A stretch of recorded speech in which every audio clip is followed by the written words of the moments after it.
You tell yourself you're lazy. You say you just lack discipline. But notice something.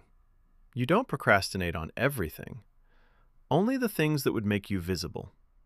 Posting your work, sharing your ideas, applying for the opportunity, speaking up in the meeting.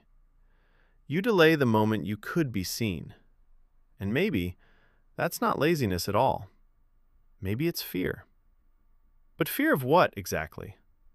Person, problem deep dive. From the outside, it looks simple. You have potential. You have ideas. You even have plans written down. But when it's time to act, your energy disappears. You reorganize your desk.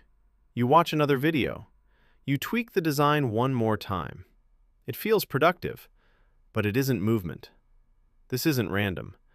In behavioral psychology, this is called avoidance behavior. Not avoiding work, avoiding exposure. Because the moment you act publicly, you enter the arena of evaluation. And your brain knows it. When you imagine posting something online, you don't just see likes. You imagine judgment, silence, rejection. Your mind runs simulations. What if they think it's stupid? What if I embarrass myself? What if I try and it proves I'm not good enough? This is where identity gets involved. If you never try, your potential stays intact, untested, unchallenged, safe.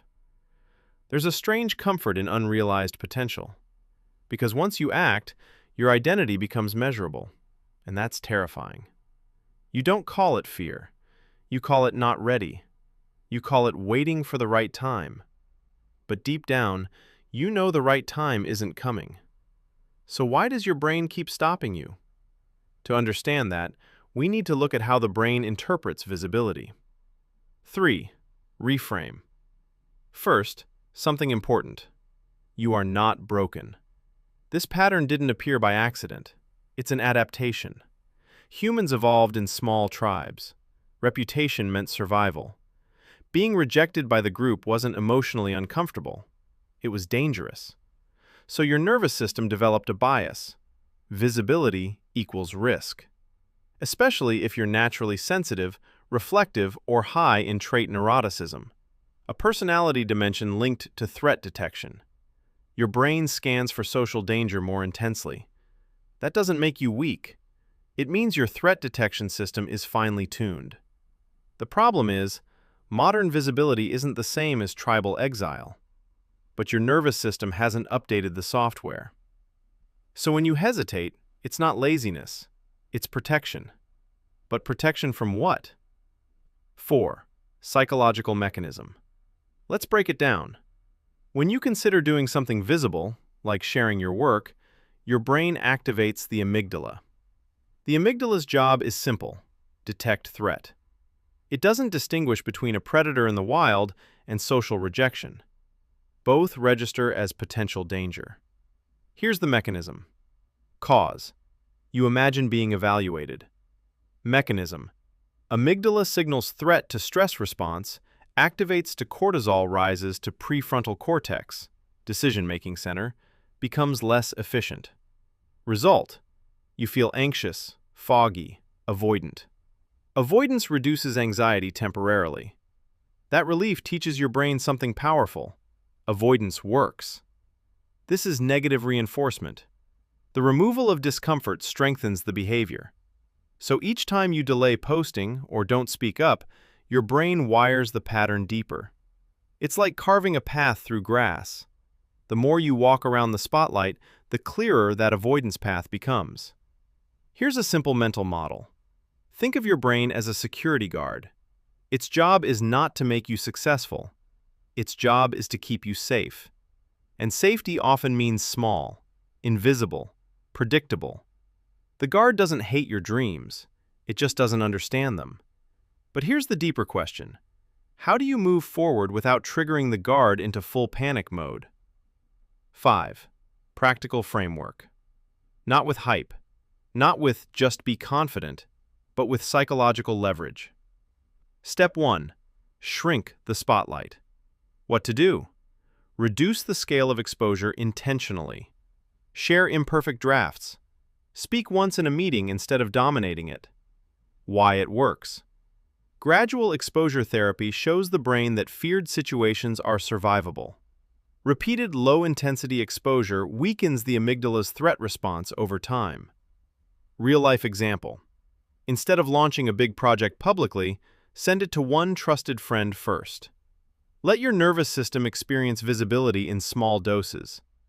You're teaching the security guard that the room is not on fire. Step 2. Separate identity from output. What to do? Consciously label your work as an experiment, not a verdict on who you are. Why it works. The prefrontal cortex can reappraise threats. Cognitive reappraisal reduces emotional intensity by reframing meaning. When your brain thinks, "This is a test of my worth," the threat spikes. When it thinks, "This is data," the threat lowers. Real-life example. Before posting something, say internally, "This is version 1, not me, just data." You're moving evaluation from identity to iteration. Step 3. Time box the fear. What to do? Give yourself a 10-minute window to act before thinking more. Why it works. Anticipatory anxiety often feels worse than the action itself. The longer you ruminate, the more your brain simulates worst-case scenarios. Rumination activates the default mode network, which strengthens self-referential thinking. Short time limits interrupt that loop. Real-life example. Open the app, post within 10 minutes, no edits after. You act before the security guard writes a full disaster script. Step 4. Build tolerance, not confidence. What to do? Shift your goal from feeling confident to tolerating discomfort. Why it works.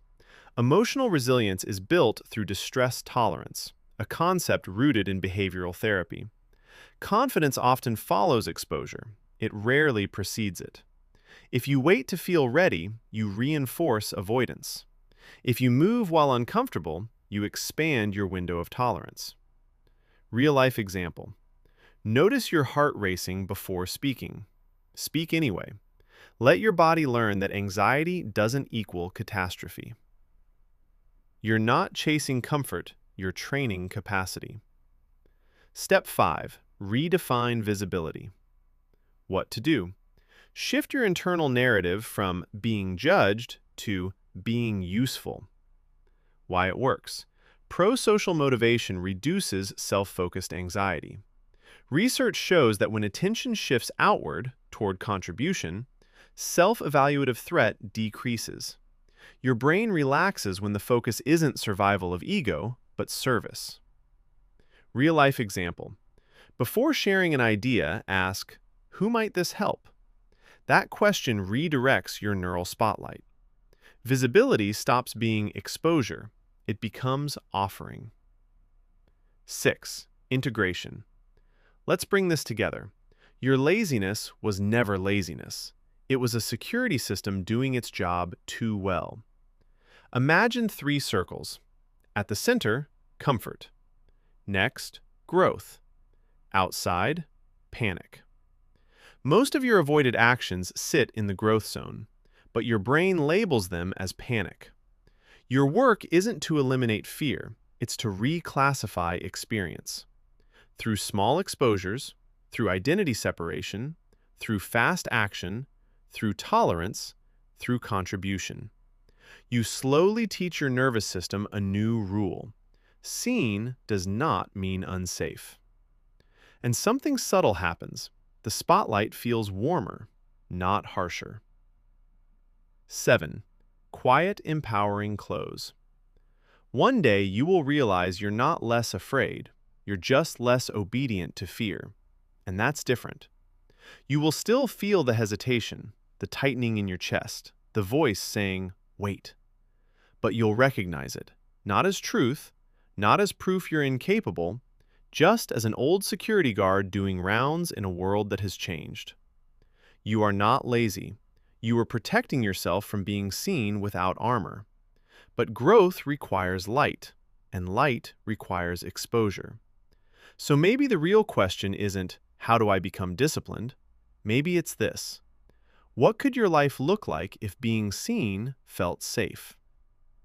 And what small step would prove to your brain that it already is?